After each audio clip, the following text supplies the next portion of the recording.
산지 라마다임소임에 에브라임 사람 엘가나라고 하는 사람이 있었으니 그는 여로함의 아들이요 엘리위의 손자요 도우의 증손이요 수베의 현손이더라. 아멘. 할렐루야. 예, 수요예배에 참석하신 여러분을 환영하고 사랑하고 축복합니다. 아멘. 예, 오늘 PPT 작업을 우리 사모님이 하셨는데 우리가 사무엘상하고 신약하고 좀 연결된 부분도 있었는데 사실은 제가 이제 그 연결까지는 안 시켰어요. 시간이 간다고. 그런데 이제 사무엘하 할 때는 이제는 너무 이제 은혜가 될 것이 왜냐하면 우리가 다음 주에 제일 중요한 다윗 언약에 대해서 사무엘하 7장의 다윗 언약 다음 주 수요일에 할 거거든요. 그 언약이 어떻게 신약 시대하고 연결이 되는가 바로 그냥 찾을 필요도 없이 PPT에 띄워줄 수 있기 때문에 좀 풍성한 예배가 되고 풍성한 말씀이 되지 않을까 그렇게 생각을 해봅니다. 예. 오늘 우리는 사무엘상 전체를 여러분 이 지금 사무엘상을 우리가 전체적인 그림을 지금 창세기부터 계시록까지 갈 거거든요. 전체적인 부분을 살펴본 다음에 나중에 이제 다시 처음으로 돌아오면 세부적인 부분을 살펴볼 거예요. 그러니까 이 통전적으로 저는 이 통으로 성경 보는 걸 좀 좋아해서 우리가 짧은 시간 한 4-50분 말씀을 증거할 텐데 통으로 우리가 사무엘상을 한번 보기를 원합니다. 원래 사무엘상은요 사무엘상과 하가 한꺼번에 기록되어 있어요. 그러니까 한꺼번에 보면 더 쭉 뚫리긴 하지만은 우리가 그렇게 되면 시간 관계상 안 되기 때문에 일단 오늘은 사무엘상을 중심으로 말씀을 살펴보겠습니다. 우리들은 보통 신앙생활을 설명하려고 할 때 어떻게 설명하려고 하는 유혹을 받느냐면요. 인간 쪽에서 하나님께 무엇을 드리고 행하는 것으로 자꾸 자기의 신앙생활을 설명하려고 합니다. 여러분 신앙생활은요. 나에게 내가 하나님께 무엇을 해드렸는지에 초점을 맞추면 안 돼. 왜냐하면 그러면 늘 이번 주 주일날 설교하겠지만 채무적인 모습이 나와요. 내가 하나님 앞에 이것도 해드리고 저것도 해드려야 되는데 그렇지 못한 거에 대한 자책이 나온다는 거예요. 그래서 우리가 신앙생활을 할 때는 어떻게 하냐? 내가 하나님께 무엇을 해드리는 거에다가 초점을 맞추지 말고 하나님이 나에게 무엇을 해주셨는가에다가 초점을 맞춰야 돼요. 하나님이 나에게 무엇을 해주셨는가? 여러분 보세요. 우리가 아이를 키울 때 우리가 생각해 보세요. 어른이 부모가 아이에게 무엇을 해줄까? 이것이 우리가 살아갈 때 핵심이지. 아이가 무엇 힘이 있다고 그 아이가 부모에게 뭘 해드릴까? 예. 그렇게라 초점을 맞출 수 없다는 거죠. 그러니까 우리가 신앙생활 할 때 성경을 볼 때도 그렇고 하나님께서 나 같은 죄인을 위하여 해주신 것이 무엇인가? 여러분 그걸 알면 알수록요 그 은혜의 풍성함이 느껴져요. 그래서 입술에요 늘 감사가 넘치는 겁니다. 그런데 내가 하나님 앞에 뭘 해드리지 못한 게 너무너무 많은데 하면 채무로 남아서요 그 십자가의 풍성한 은혜를 누리지를 못해요.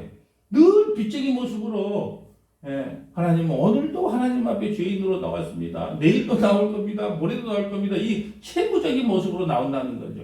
그래서 하나님께서는 그걸 기뻐하는 것이 아니라 내가 너를 위해서 무엇을 했는지 하나하나씩 알아갈 때 성도들에게요 가장 하나님께서 기뻐하는 것은요 그거예요. 우리 자식이요 어른이 돼간다는 그 표현을 할 때 이런 걸 느껴져요. 아 우리 엄마 아빠가 그래도 인생을 헛살지는 않았구나. 엄마 아빠가 참 세상을 열심히 살아주셨구나. 그런 말을 한 번씩 비칠 때 얘가 좀 어른이 됐네. 또 부모에 대한 마음을 조금 이해하네. 그럴 때 기쁨이 찾아오더라고요. 마찬가지예요. 하나님도 성도들에게 뭘 듣기 원하시냐 그러면 하나님께서 하신 일을 통하여 그 은혜가 얼마나 크고 풍성한지를 깨달아. 늘 하나님 그러면 그냥 기쁨이 나오고 감사가 넘치고 눈물이 나오고 은혜가 넘치기를 하나님께서 원하고 사신다는 거예요. 네, 그런데 우리는 너무 신앙생활을 할 때 채무적 개념으로 뭘 해드린 것도 없는데 염치가 없어 부끄러워 자꾸 이런 모습으로 하나님 앞에 나가려고 합니다. 그럼 오늘 사무엘상을 통해서요 타락한 인생들을 위해서 하나님께서 어떻게 일을 하고 계시는가 여기다가 초점을 한번 맞춰보자고요. 오늘은 사무엘상에 31장이나 되니까 1장 1장 그렇게 안 살펴보고 오늘은 4명의 인물, 사무엘상에 나오는 4명의 인물, 엘리 제사장, 사무엘 선지자, 사울왕, 다윗왕의 그 4명의 인물 중심과 6번의 전쟁이 나와요. 그 6번의 전쟁에서 왜 승리했고 왜 패배를 했는가, 그걸 중점으로 말씀을 살펴보려고 합니다. 사무엘상은 31장으로 되어 있고요. 1장부터 7장까지는 왕을 세운 사무엘, 1장부터 7장까지는 사무엘이 어떻게 태어났으며 또 얼마나 타락한 역사를 맞이하는가, 이스라엘이 그것을 기록한 것이 1장부터 7장이고 8장부터 15장까지는 초대 왕인 사울에 대한 기록이에요. 8장부터 15장. 여러분 이스라엘은요, 여러분이 이제 알아야 될 게 통일 왕국이 있고 분열 왕국이 있어요. 통일 왕국은 뭐냐 그러면 남과 북이 하나로서 왕으로, 그러니까 지금으로 보면 북한과 남한이 통일이 된 것. 우리가 6.25 전쟁 우리가 독립을 했을 때는, 일본에서 독립을 했을 때는 한 민족이었잖아요. 그 시절이 있었다는 거예요. 그것이 3대에 걸쳐 왕이 있거든요. 통일 왕국 왕이라 그래요. 첫째는 사울왕의 1대가, 2대는 다윗왕, 3대는 솔로몬왕. 이걸 통일 왕국의 왕이라 그래요. 1대, 2대, 3대. 하나님께서 우리 머리를 하시고 또 가르치는 그 통치하는 날짜도 똑같이 주셨어요. 사울도 40년 통치했고, 다윗도 40년 통치했고, 솔로몬도 40년 통치했어요. 그리고 통일왕국이 또한 몇 년이에요? 120년 동안 남과 북이 통일돼서 통일 왕국을 이루어요. 그런데 솔로몬의 아들 르호보암 때 나라가 분열이 돼요. 한쪽은 여로보암이라고 하는 북이스라엘이, 또 르호보암과 남유다와 이제 베냐민이 한 지파가 돼서 남유다가 되는 거예요. 유다 이름을 따서. 그래서 남유다와 북이스라엘로 어느 때요? 솔로몬의 아들 르호보암 때 나눠지는 거예요. 이것을 분열 왕국이라 그래요. 분열 왕국이라. 그래서 북이스라엘은 19대 왕의 호세아 왕 때 이제 아수르에 의해서 완전히 멸망을 당하고, 그 남유다는 20대 왕까지 있어요. 20대 왕까지 분열 왕 때 1대부터 르호보암 때부터 시드기야. 뭐 대들었다. 대들었다. 시들에게 됐어요. 시드기야 왕까지 20대 왕까지 있는데 결국은 바벨론의 포로로 끌려가서 그 후손으로 예수님이 오셔야 되기 때문에 70년 만에 포로에서 회복을 시켜줍니다. 그래서 그 후손으로 누가 오시냐? 나중에 메시아가 오신다라는 겁니다. 자, 하여튼 초대 왕 때 통일왕국의 첫 번째 왕이 사울왕이 8장부터 15장까지 기록되어 있고요. 16장부터 31장까지는 왕으로 인정받은 다윗에 대한 기록이에요. 왕으로 인정만 받았어요. 사무엘 하부터가 이제 본격적으로 이제 다윗이 왕 생활을 하고 그 사무엘 선지자에게 기름 부음만 받았어요. 16장부터 31장까지 왕으로 인정받은 다윗. 첫째 우리 엘리 제사장에 대해서 한번 살펴보려고 합니다. 엘리 제사장은요, 두 아들이 있어요. 홈니와 비느하스가 있어요. 홈니와 비느하스가 타락을 했는데 어느 이유로 타락을 했냐 하면, 여러분 원래 제사장이 먹으려야 목이 있어요. 근데 그걸 태워서 먹거나 아니면 삶아서 먹어야 돼요. 근데 나는 삶은 것보다 육회를 먹고 싶은 거예요, 생으로. 그리고 삶기도 전에 그거 달라 그러는 거야. 왜 삶아서 먹거나 태워서 먹기를 하나님께서 법으로 정해놨을까요? 내가 죽어야 되는 걸 상징하는 거예요. 생은요, 내가 살아있는 걸 상징하는 거예요. 그렇기 때문에 꼭 삶아서 먹든지 태워서 먹든지 그래야 되는데, 난 날 것을 먹겠다. 생으로 주라, 생으로. 또 거기에서 시종되는 모든 여자들에게 또 음행을 저지르는, 그러니까 하여튼 그 아버지 엘리도 문제였지만 홈니와 비느하스라는 그 자식이 더 문제였다는 거예요. 여러분, 하나님의 섭리와 구원의 역사는 언제나 타락에 대한 죄를 심판하는 것부터 시작을 해요. 왜 하나님께서 심판하기 싫어도 왜 심판을 해야 되냐? 하나님은 공의 하나님이에요. 그래서 모세 오경을 통해서 하나님께서 말씀하셨잖아요. 너희가 가나안 땅에 들어가면 가서 하나님 말씀을 순종하면 복을 받고 모든 적군에서부터 구원을 해줄 것이고, 너희가 만약 순종하지 않으면 적군들이 너희를 괴롭히고 가뭄이 오거나 힘들게 할 것이다. 너희를 반드시 징계할 것이다. 이게 율법이에요, 율법. 그 신명기에서 나오는 우리 저 모세오경 지금 읽게 하고 있잖아요. 그 법대로 이스라엘 백성들이 타락을 했기 때문에 징계가 임하는 거예요. 예, 특별히 엘리 제사장 때가 너무 심하다는 거죠. 여러분 사무엘서 초반부는요 엘리라는 제사장을 일부러 등장시켜요. 왜냐하면 제사장 엘리의 모습을 통하여 그 시대가 얼마나 타락했는지를 보여주는 거예요. 여러분 제사장은요 하나님의 말씀을 듣지를 못해. 그리고요 아들들은요 방탕과 타락을요 아들들의 방탕과 타락을 제어할 힘이 없어요. 네. 또 여러분 성전에 가서 여호와의 말씀을 듣고 그걸 통해서 백성들을 다스리고 말씀으로 인도해야 될 제사장이 하나님의 말씀을 들을 영적인 상태가 하나님의 말씀이 희귀했다. 예. 사무엘상 3장 1절에 나온 말을 들으면 하나님의 말씀이 희귀해. 그러니까 듣지를 못해요. 그러니까 백성들의 영적인 상태도 똑같이 그렇게 어두웠다는 거죠. 여러분 사무엘서를 기록한 기록자는요 철저하게 제사장 엘리의 몰락을 통하여 그 당시 전체의 타락과 폐역을 지적하고 계십니다.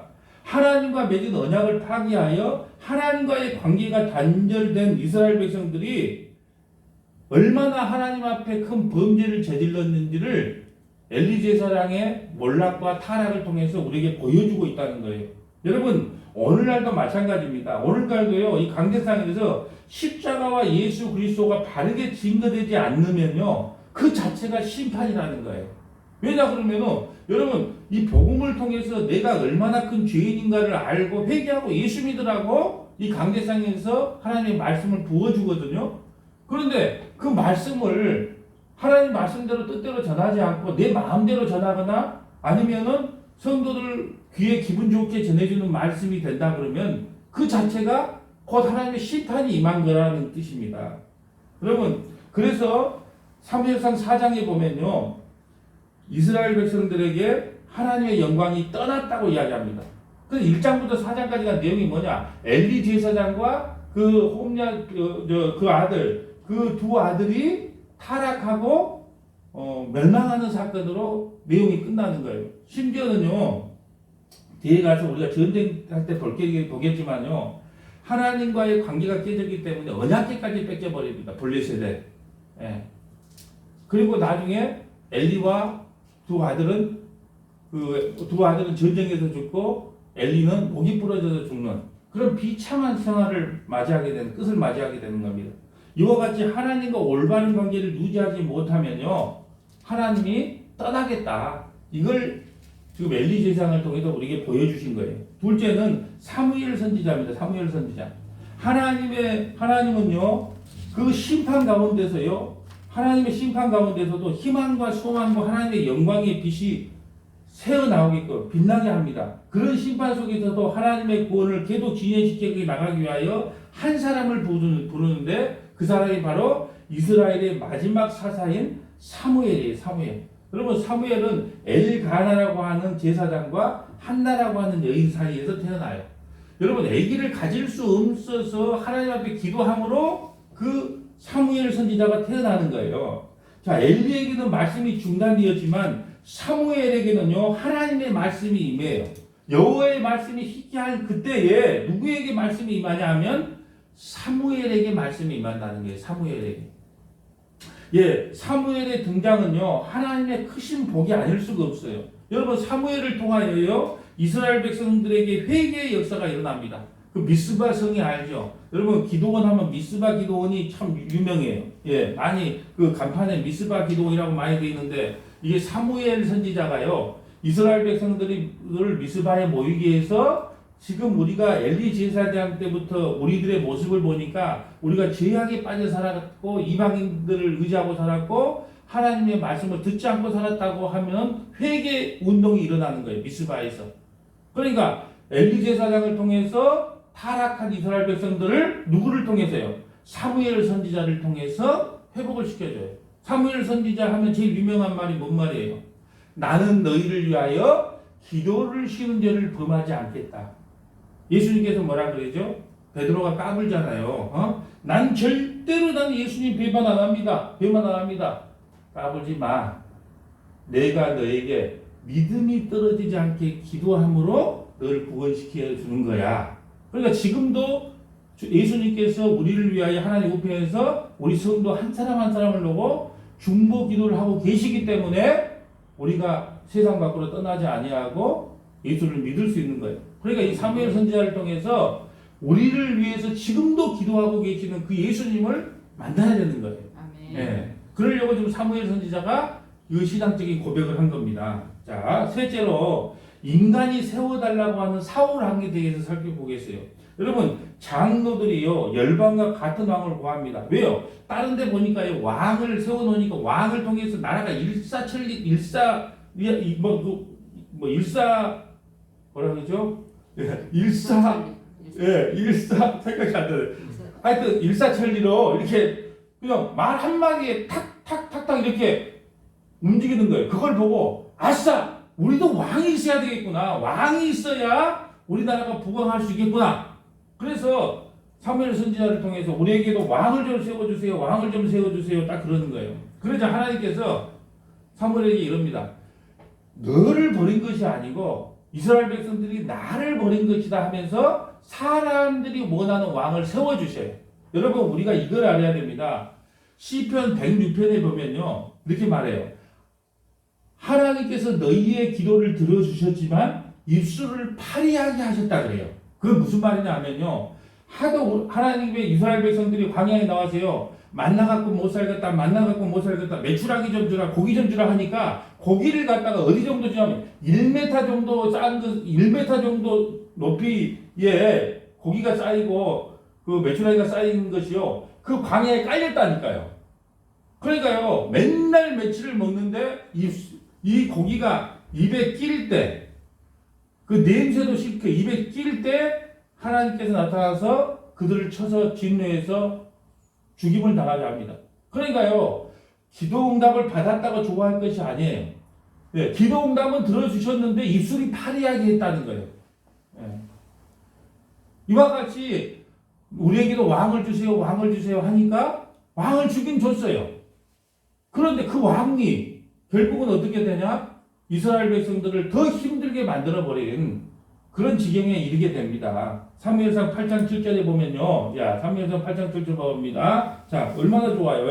여호와께서 사무엘에게 이르시되 백성이 내게 할 말을 다 들으라. 이는 그들이 너를 버림이 아니요 나를 버려 자기들이 왕이 되지 못하게 함이니라. 여러분 가나안 땅에 들어가면 원래 신본주의 국가로 하나님께서 왕으로 그냥 다스리시면 돼요.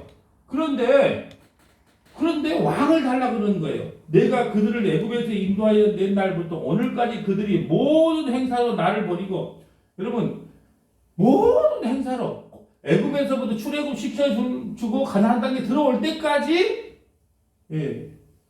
하나님을 버렸대요. 그러니까 성경 보면요 10번이나 나를 거역했다는 거예요. 10번은 완전 숫자거든요. 이 광야에서 늘 하나님을 거역했다는 거예요. 그래도 어떨까요? 내 새끼인데 할 수 없지. 내 새끼인데 어쩔 거냐? 그러면서 끝까지 데리고 인도했다는 겁니다. 다른 신기를 섬기는 것 같이 내게도 그리하였다. 하나님이 통치하는 나라가 이제 건국 이념, 이스라엘의 건국 이념인데 이웃 나라처럼 왕을 요구합니다. 그들은요 잘 먹고 잘 살게 해줄 왕, 또 나라를 부강하게 해줄 왕을 원했다는 거예요. 여러분 지금도 대통령 선거하면 꼭 들고 나온 것이 있어요. 무슨 대통령? 경제 대통령이에요. 경제 대통령. 이명박 대통령을 뽑을 때 제일 큰 표가 뭐였어요? 경제 대통령 아니에요. 경제 대통령. 예? 경제 대통령 나와서 잘했죠. 4대강 사업. 예? 여러분 보세요. 여러분 우리가 뭣도 모르고 정치에 휘말려 갖고 뭐 장로들이 나와서 이 장로님들이 대통령 되면 나라 잘 다스릴 거다. 예? 우리 두 분의 장로님 계셨잖아요. 그러니까 그건 말도 안 되는 소리예요. 그냥. 네, 누가 정치를 해도 똑같아요. 예. 우리 인간들이 원하는 것이 경제 대통령인 것처럼 이스라엘 백성들도 우리 잘 먹고 잘 살게 해줄 경제 대통령, 그 경제 대통령이 누구예요? 사울 왕이었다는 거죠. 사무엘상 12장 13절에 이제 너희가 구한 왕, 너희가 택한 왕을 보라. 여호와께서 하나님을 위해서 왕을 세웠다고 안 해요. 누구를 위해서요? 너희 위에 왕을 세웠네요. 너희 위에. 그러니까 하나님 자신을 위해서 세운 것이 아니고 다윗은 하나님께서 세우신 왕이에요. 근데 너희를 위해 세웠다. 이런 세운 왕이에요. 근데 사울 왕이 크게 뭘 잘못을 그렇게 많이 했느냐? 크게 내가 5가지만 한번 요약을 해봤어요. 첫째, 사무엘 선지자가 없이 제사를 드립니다. 여러분, 제사는요, 제사장이 드리게끔 하나님께서 말씀해 주셨어요. 근데 백성들이 흩어지는 것을 보고 백성을 두려워해요. 하나님을 두려운 것이 아니고. 사무엘상 13장 8절 봅니다. 사무엘이 정한 기한대로 이래 동안을 기다렸으나 사무엘이 길가로 오지 아니하므로 백성이 사울에게 흩어지는지라. 백성이 흩어지니까 이제 자기가 제사를 지내는 거예요. 사울이 이르되 번제와 화목제물을 이리로 가져오라 하여 번제를 드렸더니 번제 드리기를 마치자 사무엘이 온지라. 사울이 나가 맞으며 무난함에 11절 사무엘이 이르되 왕이 행하신 것이 무엇이냐 하니 사울이 이르되 백성은 내게서 흩어지고 당신은 정한 날 안에 오지 아니하고 블레셋 사람은 밑박스에 모였음을 내가 보았습니다. 모든 것이 내가 제사 드릴 수밖에 없는 여건이었다는 거죠. 왜? 당신은 늦게 오고 백성들은 흩어지려고 그러고 내 앞에는 적군이 있다. 예. 이 환경을 만드신 분이 누굴까요? 하나님이 그리 만든 거예요. 왜요? 네가 지금 하나님을 의지하고 있느냐 아니면 그 백성들을 의지하고 있느냐 아니면 하나님을 두려워하느냐 블레셋 군대를 두려워하고 있느냐 그 테스트를 한 거예요. 그러니까 테스트 하는데 금방 넘어가는 거예요. 13절 사무엘이 사울에게 이르되 왕이 망령되게 행하였도다. 왕이 하나님 여호와께서 왕에게 내리신 명령을 지키지 아니하였도다. 그리하였더라면 여호와께서 이스라엘 위에 왕의 나라를 영원히 세우셨거늘 지금은 14절 지금은 왕의 나라가 길지 못할 것이다. 여호와께서 왕에게 명령하신 바를 왕이 지키지 아니하였으므로 여호와께서 그의 마음에 맞는 사람을 구하여 여호와께서 그를 그의 백성의 지도자로 삼으셨느니라 하고 이와 같이 제사장이 드려야 될 제사를 자기가 드린 거예요. 두 번째는요. 금신력을 절제없이 시행하여 아들과의 관계가 끊어집니다. 여러분 지금 전쟁 중에 이 사울왕이 전쟁 중에는 어떻게 해야 됩니까? 병사들을 먹이고 입혀야 되는데 전쟁 중에 금식을 선포해요. 그런데 그 아들은요 금식을 선포한 줄을 몰라요. 그래서 모르고 그냥 금식 선포한 줄 모르고 그냥 다른 것을 먹어버리거든요. 그 소식을 알고 아버지가 진노를 하는 거예요. 그러니까요 사울왕이요 미쳐도 한참 미친 것이 뭐냐면 전쟁터에서는 잘 먹이고 잘 입혀서 적군과 싸우게 해야 되는데 갑자기 그냥 금식령을 내려버리는 거예요. 사무엘상 14장 24절 봅니다. 이날에 이스라엘 백성들이 피곤하면 어떻게 해야 되죠? 먹이고 입혀야 되죠. 근데 그때 금식령을 내려버린다니까요. 이는 사울이 백성에게 맹세시켜 경계하여 이르기를 저녁곧 내가 내 원수에게 보복하는 때까지 아무 음식물이든지 먹는 사람은 저주를 받을지어다 하였습니다. 그러므로 모든 백성이 음식물을 맛보지 못하고 27절 요나단은 그의 아버지가 백성에게 맹세하여 명령할 때 듣지 못하였으므로 손에 가진 지팡이의 끝을 내밀어 벌집에 꿀을 찍어 그의 손을 벌려 입에 대매 눈이 밝아졌더라. 여러분 단 것을요 배고플 때 단 것을 먹으면 눈이 밝아집니다. 그래 전쟁에 나가야 되는데 금신령을 선포해 버린 거예요. 그때 백성 중 한 사람이 말하 이르되 참 이때도 꼭 일러 바친 사람들이 있나 봐. 그때 백성 중 한 사람이 당신의 부친이 백성에게 명령하여 엄히 말씀하시기를 오늘 음식물을 먹는 사람은 저주를 받을지어다 하였나이다. 그러므로 백성이 피곤하였다 하니 여러분 전쟁을 할 때는 먹이고 입혀야 되는데 금식을 선포해보는 절제 없는 행동을 했다는 거죠. 셋째는 뭐냐 하면 전쟁에 나가서 아멜렉을 다 진멸하라고 했는데 자기 생각으로 신앙생활을 한 거예요. 귀하고 그래 조금 사실 털털한 것은 하나님 앞에 드린다고 진멸하지 않았던 전쟁에서 진멸하라는 그 하나님 말씀을 거역하는 거예요. 사무엘상 15장 3절이에요. 지금 가서 아멜렉을 쳐서 그들의 모든 소유를 남기지 말고 진멸하되 남녀와 소아와 젖먹는 아이와 우양과 낙타와 나귀를 죽이라 하였나이다. 여러분 우리 밴드 읽어봐도 다 알죠? 왜 아말렉이나 함의 후손들은 다 멸절하라고 했어요? 묻지도 따지지도 말고 하나님이 그러라고 언약에서 노아 언약 때 예표를 냈고 아브라함 언약 때 예표를 냈어요. 그런데 묻지도 따지지도 말고 하나님의 약속대로 다 죽여야 돼요. 9절에 사울과 백성이 아각과 그의 양과 소의 가장 좋은 것 또는 기름진 것과 어린 양과 모든 것을 남기고 진멸하기를 줄게하지 아니하고 가치 없고 하찮은 것은 진멸하느니. 하나님께서 다 죽이라면 죽여야 되는데 하찮은 것만 죽여요. 왜요? 또 명분은 있네. 좋은 것은 뭐 하겠다고? 제사 드리겠다고. 11절 내가 사울을 왕으로 세운 것을 후회하노니 그가 돌이켜서 나를 따르지 아니하면 내 명령을 행하지 아니하였습니다 하시니라. 사무엘이 근심하여 온 밤을 여호와께 부르짖으니라. 14절 사무엘이 이르되 그러면 내 귀에 들려오는 이 양의 소리와 내게 들리는 소의 소리는 어찌 되느냐 하니까 아니 사울이 이르되 그것은 무리가 아말렉 사람에게 끌어온 것인데 백성이 당신의 하나님 여호와께 제사하려 하여 양들과 소들 중에 가장 좋은 것을 남김이요 그 외의 것은 우리가 진멸하였나이다. 여러분 신앙생활은요 하나님의 말씀대로 해야 되는 겁니다. 그런데요 그 말씀에 자기 복음이 내포된 거예요. 아 이렇게 하면 하나님께서 더 기뻐하겠지. 자기 복음이 내포되면 안 되는 거예요. 그냥 하나님의 말씀대로 진멸하려면 진멸해야 되는 거예요. 그런데 자기 뜻대로 이걸 제사 드리려고 남겨놨다. 18절 또 여호와께서 왕을 길로 보내시며 이르기를 가서 죄인 아말렉 사람을 진멸하되 다 없어지기까지 하라 하셨거늘 어찌하여 왕이 여호와의 목소리를 청종하지 아니하고 탈취하기만 급하여 여호와께서 악하게 여기시는 일을 행하였나이까. 사무엘이 이르되 여호와께서 번제와 다른 제사를 그의 목소리를 청종하는 것을 좋아하신가지 좋아하겠나이까. 순종이 제사보다 낫고 듣는 것이 순양의 기름보다 나으니 이는 거역하는 것은 점치는 죄와 같고. 하나님 말씀을 거역하는 것이 점치는 거예요. 그러니까 우리는 매일 점치는 자가예요 아니에요? 하나님 말씀 거역하고 살잖아요. 그러니까 누가 점보러 간 사람만 점치는 게 아니고 우리는 늘 하나님의 말씀을 거역하기 때문에 내가 하나님 앞에 죽어 맞다가 여보 점치는 사람은 어떻게 하라고 그랬죠? 율법대로 하면 돌에 쳐서 죽여야 돼요. 그럼 우리는 맨날 돌에 맞아 죽을 존재들이에요. 하나님 말씀을 거역하니까. 그런데 다행히 율법대로 우리를 심판하지 않고 은혜로 복음으로 심판을 하니까 얼마나 감사해요. 자, 이는 거역한 것은 점치는 것 같고 완고한 것은 사신 우상에게 절하는 죄와 같음이라. 왕이 여호와의 말씀을 버렸으므로 여호와께서 왕을 버려 왕이 되지 못하게 하였나이다. 여러분 하나님의 말씀대로 우리가 신앙생활 해야 돼요. 그런데 절대로 그게 자기 복음이 들어가면 안 돼요. 그래서 제가 가장 조심스러운 게 뭐냐면 신앙생활을 오래 했다는 그 모태 신앙들이 가장 문제예요. 왜냐하면 그것을 빼야 돼. 잘못된 올바른 복음을 처음부터 들어가지고 그것을 갖고 있으면 괜찮아. 근데 율법주의, 기복주의, 신본주의, 인본주의에 빠져 있어요. 근데 그것을 40년 동안, 50년 동안 그걸 축적시켜 놨네? 그런데 그걸 말씀을 통해서 그걸 빼내려면요, 얼마나 많은 싸움이 있어야 되겠어요.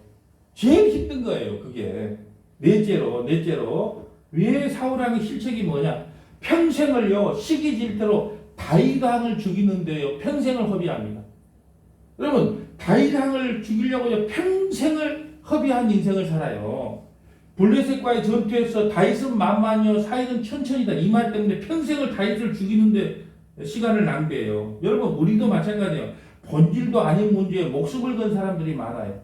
예, 본질이 뭔지 그것을 아는 게 중요한데 쓸데없는 데다가 자기 평생의 인생을 자기 사위거든요. 사위. 그리고 하나님께서 기름 부은 자인데 평생에 그 다윗 죽이겠다고 쫓아다니다가 인생 쫑난 인생이 사울 왕이에요. 마지막 5번째 가장 문제가 이 5번째예요. 5번째는요. 사울 왕은요. 무당을 찾아갑니다. 하나님의 말씀이 들리지 않을 때 뭘 찾아가냐? 무당을 찾아가요. 여러분 무당에도 2가지 무당이 있어요. 강신 무당이 있고 학습 무당이 있어요. 강신 무당은 진짜 무당이에요. 진짜 신내림을 받은 무당이 강신 무당이에요. 학습 무당은요. 만날 보고 들으니까 학습에도 무당이 되는 거예요.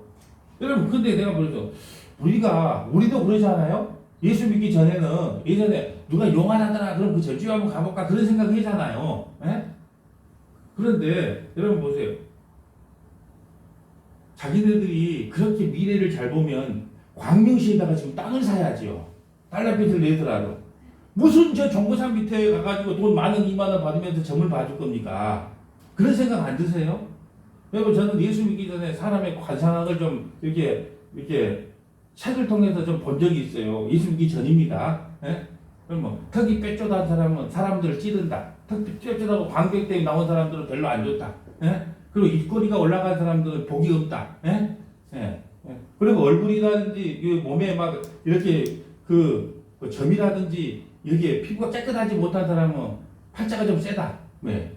눈 미간이 좀 넓지 않은 사람, 굴곡이 있는 사람은 좀 이렇게 인생이 굴절이 좀 많다. 예.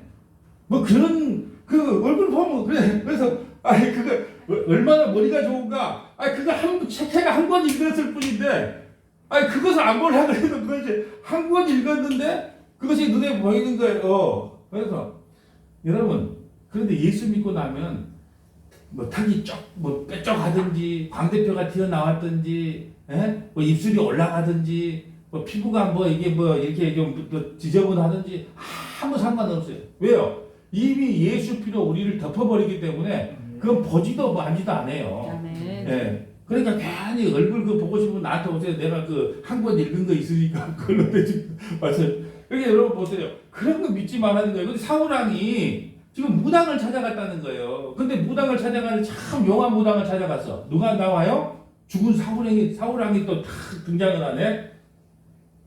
그러니까 더 놀랄 것이요, 안 놀랄 것이요. 그러니까 여러분 보세요. 이 강신 무당들은요, 이 신을 이게 무당을 진짜 이렇게 신을 받아갖고 안다고 해도 여러분 진짜로 그분들이 그 앞에까지 전부 다 미래까지 안다면 지금 뭐 LH 공사 지금 문제 많잖아요. 그럼 알기 전에 미리 정보 알기 전에 그 땅 사놨으면 거기 가서 정보선 밑에 가서 그렇게 고생하고 할 필요가 없잖아요. 그러니까 조금만 생각을 해보시라는 거예요. 그러면 그거 다 쓸모없는 짓이구나. 그런데 그 무당을 찾아갔다. 하나님께서 거기에 열받아가지고 28장에 무당을 찾아가거든요. 그러니까 31장에 죽여버립니다. 블레셋에. 왜 그런다고요? 이스라엘은 무슨 백성이에요? 율법을 받은 백성이란 말입니다. 그러니까 율법대로 죽이기 싫어도 어떻게 해야 돼요? 무당을 찾아가거나 전 보는 사람은 어떻게 하라 그랬어요? 돌로 쳐 죽이라 그랬단 말입니다. 그러니까 그 율법대로 이루어질 수밖에 없어요. 자, 네 번째, 다윗 왕이라고 하면 안 돼요. 아직 왕은 안 됐으니까 다윗에 대해 살펴봅니다. 다윗은요, 하나님을 경외합니다. 두 번이나 사울왕을 죽일 기회가 있었지만 하나님의 기름 부은 자를 함부로 죽이지 않겠다고 하는 하나님을 경외하는 마음을 가져요. 근데 우리는요, 보통 하면 사울은 나쁜 짓을 많이 했기 때문에 하나님이 버렸고 다윗은 착하고 하나님께 인정받았기 때문에 하나님이 택했다. 이렇게 생각하는 분들이 많아요. 근데요, 사울보다도 다윗이 죄를 더 많이 지었어요. 다윗은요, 제사장이 먹을 수 없는 성막의 진설병을 먹었습니다. 또요, 여러분 우리가 다음 주 수요일날 보겠지만 사무엘하 11장에 바세바를 범해요. 그리고 자기의 충성스러운 우리아를 전쟁터에 앞장서서 죽임을 맞이합니다. 사울은 이 정도는 아니었어요. 근데 우리는 생각할 때 그래, 다윗은 착한 일을 좀 하나님께 인정받아서 영원하게 좀 이렇게 세움을 받고 사울은 그렇게 돼서 빨리 좀 폐위를 당했을 것이다. 이렇게 우리 상식으로 생각을 해요. 아닙니다. 여러분, 왜 다윗 왕은 끝까지 갔느냐? 언약 때문에 그렇습니다. 언약 때문에. 야곱이 죽을 때 뭐라고 합니까? 유다를 축복하면서 유다 보고 뭐라 그래요? 유다 보고 너는 사자 새끼로다 그래요. 그럼 뭔 말이에요? 유다 지파에서 누가 나와야 돼요? 예수님이 나오셔야 돼. 예수님이. 그것 때문에 언약 때문에 그렇습니다. 언약 때문에. 그 유다 지파에서 다윗의 후손으로 예수님이 오셔야 돼요. 그러니까 베냐민 지파 안 돼. 그러니까 뭐래요? 우리가 왜 다윗은 끝까지 하나님 앞에 쓰임을 받았고 왜 사울은 그렇게 하느냐? 하나님께서요, 이런 개념으로 보시면 돼요. 예서는 미워했고 야곱은 사랑했다. 그 하나님의 주권 때문에 그러는 게 하나님의 구권 때문에. 다른 말로 표현을 하자면요, 사울왕은 사람이 세운 왕이에요. 사람들의 요구에 의해서 세워진 왕입니다. 근데 다윗은요, 왕의 개념이 좀 틀려요. 하나님과 백성 간의 중보자적 속성을 가지고 장차 오실 예수 그리스도를 모형하는 분으로 오신 분이 다윗이에요. 그래서 다윗 왕 때요. 그 주위에 있는 모든 강대국 이스라엘 백성들을 이렇게 그 괴롭게 하는 나라들을 전부 다 평정을 시켜버리잖아요. 그러니까 장차 오실 그리스도를 모형하는 사람이 누구냐 하면 다윗 왕이에요. 다윗 왕. 그렇기 때문에 사무엘나 7장 다음 주에 수요일날 볼겠지만 그 다윗 언약 때문에 하나님께서 폐위시키지 아니하고 끝까지 그 다윗을 보호시켜 준 것입니다. 여러분 아브라함과 다윗의 자손 예수 그리스도의 계보라고 그러잖아요. 오늘 우리에게 가장 중요한 말씀은 뭐냐? 하나님께서는 이 엘리 제사장 시대, 이 타락한 시대에도 다윗 왕을 준비하고 계신다는 것이 가장 중요해요. 다른 말로 하나님의 언약은요 반드시 이루어집니다. 인간이 얼마나 타락을 하든 말든 그러니까 여러분요 인간 중심으로 신앙생활 하지 말고 하나님이 내 손을 잡으셨기 때문에 창세전에 내 손을 잡으셨기 때문에 나는 구원에서 떨어질 수 없다. 아멘. 예, 이것을 믿는 것을 믿음이라 그럽니다. 아멘. 예, 이제 이 6번째 전투에 대해서 한번 살펴볼래요. 전쟁을 간단히. 자, 여러분 이스라엘은 이 사무엘상은요 6번의 전투를 하는데 첫째는 사무엘상 4장이에요. 4장. 자, 전투 지휘관은 누구냐 하면 엘리와 두 아들이에요. 엘리와 두 아들. 근데 자, 사무엘상 4장 1절에 보면요. 사무엘 말이 온 이스라엘에 전파되니라. 이스라엘은 나가 블레셋과 누구하고 싸우냐면 블레셋과 싸우려 하여 에벤에셀 때에 진치고 블레셋 사람들은 야벨에 진을 쳤어요. 11절에 보면 패배를 하니까 왜 우리가 패배했느냐? 언약궤가 없었다. 그리고 11절에 보면 하나님의 궤는 빼앗기고 그 언약궤까지 블레셋에게 빼앗겨버려요. 그리고 엘리의 두 아들 홈니와 비니아스는 죽음을 당해요. 이 소식을 듣고 18절에 보면 하나님의 궤를 말할 때 엘리가요 의자에 앉아있다가요 목뼈가 부러져서 죽음을 맞이합니다. 예, 죽음을 맞이해요. 18절에 보면 그러자 19절에 보면 그의 며느리는 비느하스의 아내가 임신하고 있어요. 비느하스 아내가 임신하고 있었다가요 하나님의 궤가 빼앗기고 시아버지와 남편이 죽었다는 소식을 듣자 그 며느리가 이렇게 고백합니다. 이가봇이라고. 이가봇. 이스라엘의 영광이 하나님의 영광이 이스라엘을 떠났다. 그것을 이가봇이라고 말해요. 그러니까 이 전쟁의 첫 번째 전쟁 블레셋과의 전쟁에서 엘리 제사장은 목이 볼려져서 죽고 홈리와 비니아스는 전쟁터에서 죽음을 당합니다. 이 패배의 원인이 뭘까요? 하나님의 말씀의 부재예요. 첫째는 하나님의 말씀의 부재입니다. 둘째는요 엘리와 두 아들이요 타락했기 때문에 그래요. 그래도 삶기도 전에 생거로 먹으려고 하는 그 타락이기 때문에. 세 번째는 왜 패배의 원인이 뭐냐? 언약궤를 부적처럼 사용했어요. 여러분 언약궤는요 하나님의 임재를 상징하는데 언약궤만 있으면 우리가 어떻게 살더라도 하나님께서 전쟁에서 이기게 해줄 거야. 이걸 부적처럼 사용하는 거예요. 우리가 영화에 보면 십자가를 밟고 귀신 쫓아야 된다고 십자가를 갖다가 이렇게 들이대는 거잖아요. 이 자체가 부적으로 사용하는 거예요. 그래서 패배를 합니다. 첫 번째 전투 때는 패배합니다. 두 번째 전투는요 지휘관은 사무엘이에요.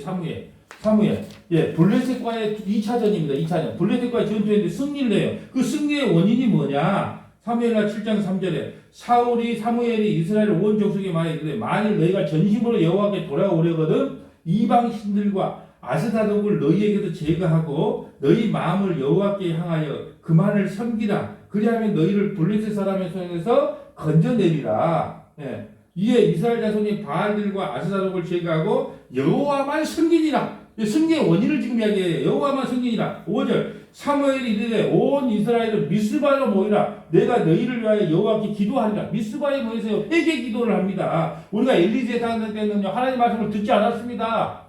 하나님 우리를 한 번만 살려주세요 하고 회개 기도를 해요. 6절 그들이 미스바에 모여 물을 길어 여호와 앞에 붓고 그날 종일 금식하고 거기에 이르러 우리가 여호와께 범죄하였나이다 하니라. 사무엘이 미스바에서 이스라엘 자손을 다스리니라.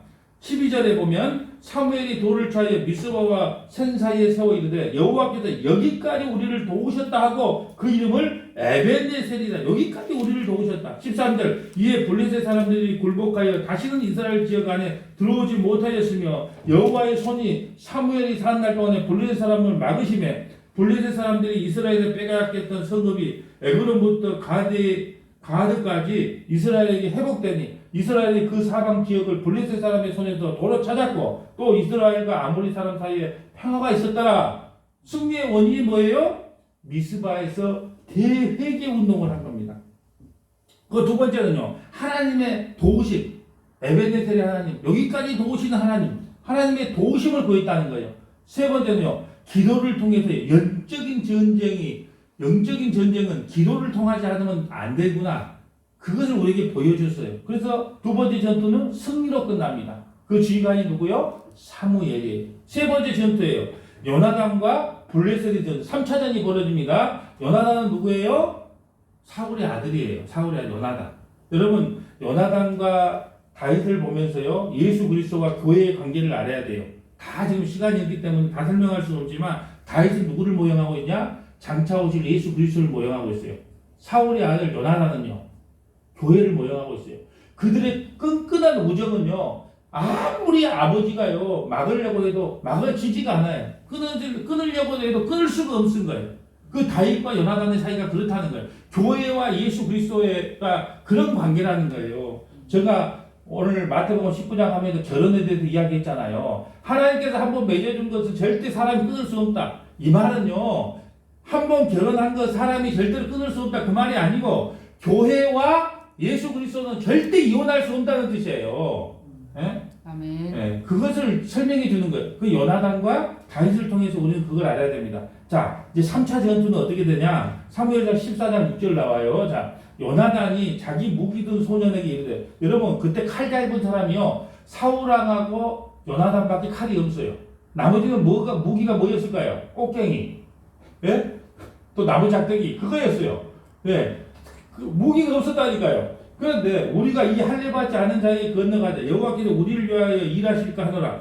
여호와의 구원은 사람이 많고 적음에 달리지 아니하였느니라. 누가 고백했다고요? 요나단이. 예, 여호와의 구원은 사람이 많고 적음에 달려 있지 않다.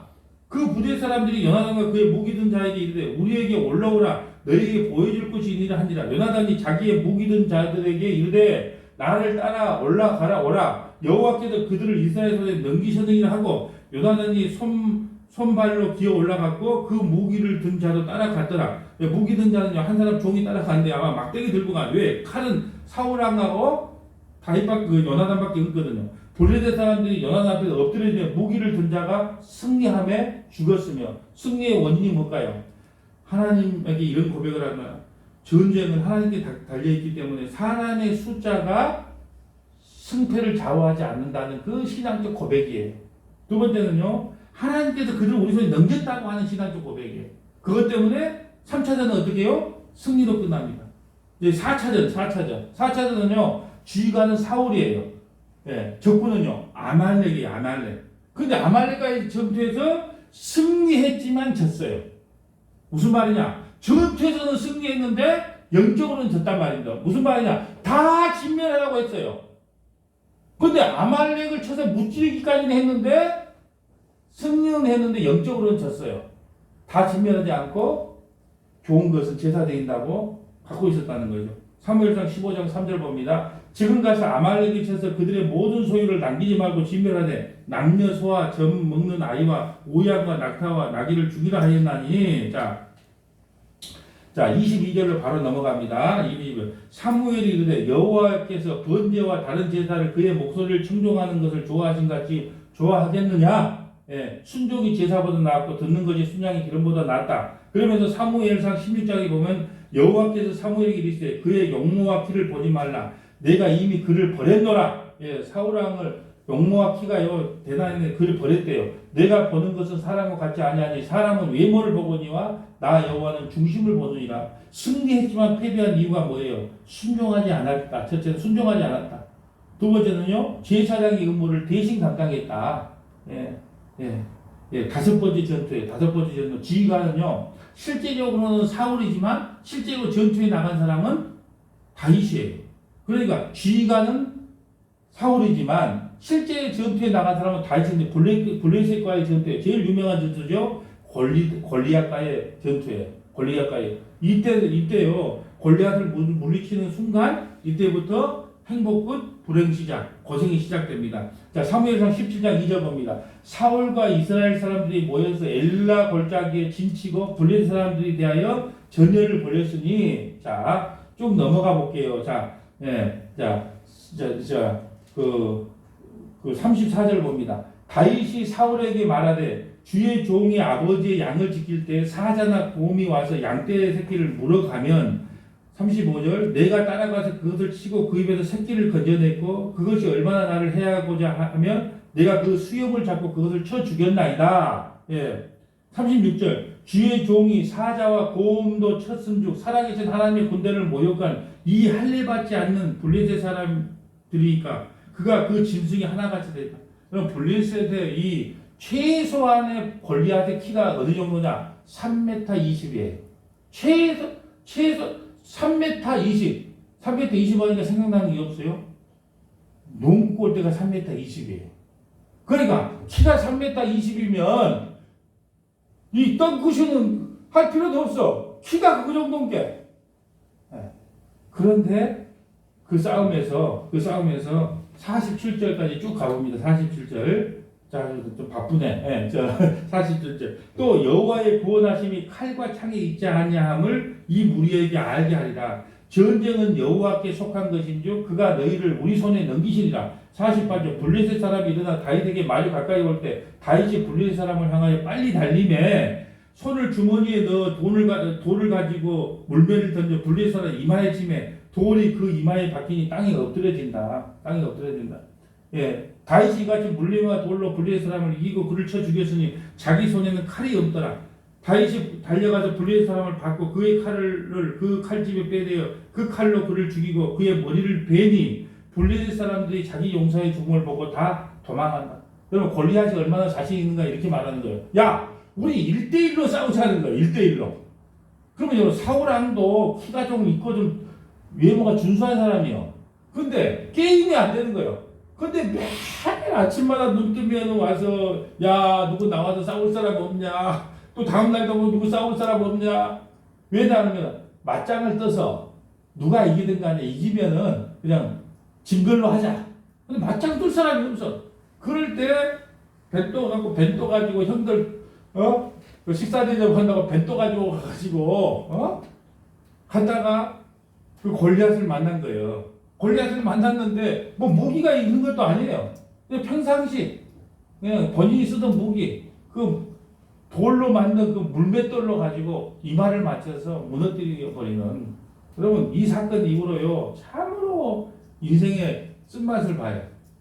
왜냐하면 그 여자들이 칭찬을 해도 잘해야 돼.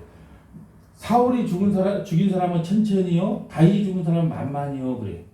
그 성도들도 이렇게 좀 이렇게 칭찬을 해주려고 해도 아유 교회가 이제 부흥한 것은 다 우리 장로님들 덕분이죠. 이렇게 해줘야 장로님들이 불만이 없는데 아이고 이렇게 다 교회가 성장이 다 목사님 때문이죠. 그렇게 보면 어떻게 되겠어? 딱 이 말을 하는데 딱 그런 생각이 드는 거예요. 아이고 우리 장로님 때문에 참 1000명으로 부흥했네요. 근데 우리 목사님 때문에 10,000명으로 부흥했네요. 그러면은 이게 또 뭐예요? 나는 1000명밖에 나 때문에 1000명밖에 안 모였다고? 이렇게 될 수 있다. 이제 요것 때문에 아이고 1000명이면 어쩌고 10,000명이면 어쩌고 교회가 하나님 뜻대로 성장하는 게 너무나 감사하다. 이렇게 나가면 되는데 사울왕은요 이것 때문에 가슴에 품고 평생을 이제 내가 저 인간을 쫓아내고야 말겠다. 그래 인생 망치는 겁니다. 예, 그런 거예요. 마지막 6번째 전투에 여러분 6장은 역시 안 좋아. 6장 6번째는 사무엘상 31장이냐 블레셋과의 전투예요. 누구냐? 사울왕과 그 아들들이 이제 블레셋과의 전투예요. 근데 사울왕 사무엘상 31장에 보면 4절 6절에 보면 그 사울왕도 죽임을 당하고 그 두 아들도 거기에 있는 아들들 두 아들이라는 거죠. 거기에 있는 아들들도 그 요나단까지 해서 그 아들들도 그곳에서 죽임을 당하는 거예요. 죽임을 당하. 아까 우리가 블레셋 다윗의 그 승리의 원인 두 가지를 이야기를 안 했네요. 왜 골리앗과 다윗에서 다윗 승리했냐? 하나님을 위한 전쟁이기 때문에 그래요. 하나님의 이름을 모욕했다는 거예요. 그 하나님의 전쟁을 수행했기 때문에 승리를 했고요. 두 번째는 다윗을 통해 장차 영적인 골리앗과의 전쟁이 있을 것을 우리에게 보여주는 거예요. 여러분 지금은요 블레셋 없어요, 아말렉 없어요. 그러면 지금은 무슨 전쟁이 있을까요? 영적인 전쟁이 있어요. 복음과 비복음의 전쟁이 있은 겁니다. 이 전쟁이 있을 것을 보는 거예요. 근데 인간적인 관점으로 보면요 골리앗이 훨씬 더 매력적으로 보여요. 인간적인 관점으로 봐보세요. 여러분 지금으로 보면 골리앗이요 천하장사예요. 천하장사처럼 보이고 든든하게 보이고 더 멋쟁이처럼 보이고 싸움도 잘할 것처럼 보이고 인간의 관점에서 봤을 때 그렇게 보인단 말이에요. 비복음이 그래요. 율법주의가 그럽니다. 그런데 맨날 십자가 이야기하고 예수 이야기하는데 모여봤자 10명이요. 맨날 죽어도 예수, 살아도 예수, 맨날 오늘도 십자가, 내일도 십자가, 맨날 십자가만 이야기해요. 인간의 이게 뭘 안 도와주거든요. 맨날 모이면 10명, 평생 모이면 10명이. 근데 반드시 그런 전투가 있을 것을 거의 골리앗과 다윗을 통해서 우리에게 보여주는 거예요. 마지막 6번째 전투에서는 뭐냐? 결국은 인간들이 세운 왕 사울 왕의 비참한 모습을 보게 됩니다. 그 비참한 모습, 목이 잘리고 정말 그 몸이 전부 다 이렇게 각을 내서 그냥 각성에다가 걷어놓는 그런 비참한 세월을 맞이하게 된 것이 이 사울 왕이라는 거예요. 사울 왕은요 사람들이 세운 왕이에요. 사람들이 세운 왕. 결국은 사람들이 세운 왕은 그렇게 비참한 모습으로 죽을 수밖에 없다. 이것이 오늘 6번째 전투를 통하여 하나님께서 우리에게 보여주신 사건입니다. 여러분 오늘은요 4명의 인물을 통하여 하나님께 쓰임받는 인물과 실패로 끝난 인생을 살펴보았습니다. 하나님께서는요 인간 중심의 왕을 죽이고 신본주의 왕 다윗을 통해 예수님을 모형하고 있습니다. 이 6번째 전투에서요 우리가 힘으로 사탄과 싸워 이길 수가 없다는 것을 보여주는 거예요. 이 전투를 통해서 우리가 딱 한 가지 기억해야 될 것이 이겁니다. 이 시대는 직접 아말렉과 싸우는 것도 아니고 블레셋과 싸우는 것도 아니지만 영적인 전쟁은 우리에게 계속 되고 있다는 거예요. 지금도 이 영적인 전쟁은 계속 되고 있다. 세상의 힘을 추구할 것인가? 하나님을 의지할 것인가? 이제 사무엘상을 통하여 인간 중심의 왕은 무너지고 여자의 후손으로 오실 그 예수 그리스도의 족보에 오실 다윗 왕, 하나님께서 그 세우실 그 다윗 왕을 통하여 장차 예수 그리스도가 이 땅에 오셔서 우리를 죄와 사망에서 영원히 구원시켜 주신다고 하는 그 언약의 약속을 하나님께서는 이 사무엘상을 통해서 오늘도 신실하게 이루어가고 계신다는 것을 우리에게 보여주고 있는 것입니다. 아멘. 여러분 사무엘과 다윗은 예수 그리스도를 모형하고 있다. 아멘. 이것을 기억하시기를 축복합니다. 아멘. 기도하겠습니다. 거룩하신 하나님 감사합니다.